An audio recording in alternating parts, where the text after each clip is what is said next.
Hey everyone, it's Marlene here and welcome back to our channel. Hope you are enjoying your day or your week. In today's video, you are in for a real treat with this deep, dark, rich Haitian hot chocolate recipe. So let's get to it.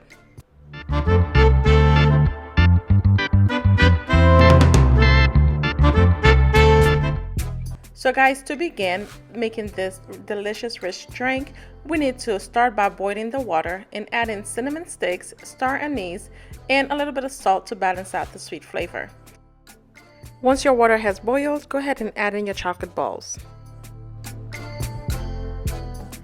Now you do want to use your spoon to help break the chocolate down as it continues to boil.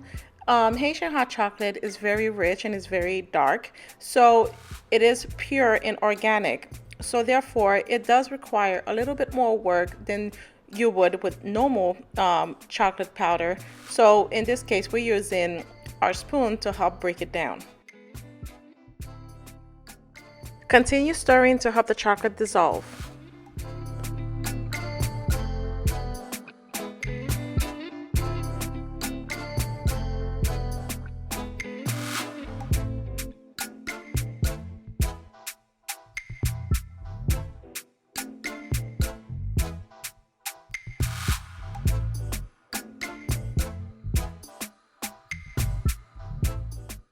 It may be grainy at the bottom, but that's completely fine. Again, that's because the chocolate is at its purest, so that's okay.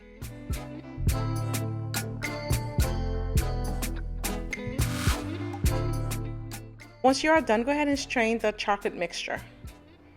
As you can see, all of the residue from the hot chocolate is left behind.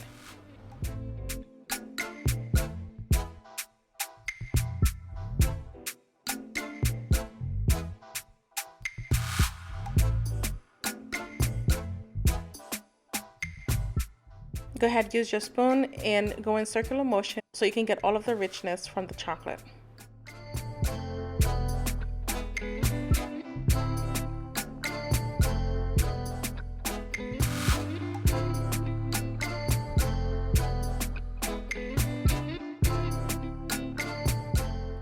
Now pour the liquid back into the pot. And we're going to start building up on the flavors.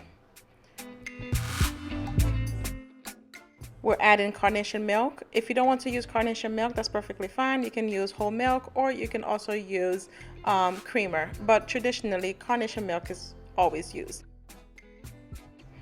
Next, go ahead and add in your vanilla extract. And we're also adding a little bit of butter. Adding fat to Haitian hot chocolate is completely optional. This is a personal preference, and if you choose to do it, that's perfectly fine. If not, that's perfectly fine as well.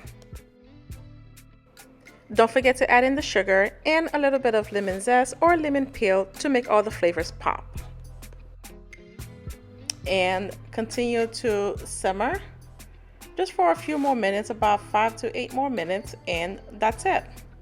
Your Haitian hot chocolate is ready for you, and the whole process usually takes about 15 to 20 minutes, and you are done. It is best served with bread. Guys, thank you so much. We have the full recipe on the website at savorythoughts.com.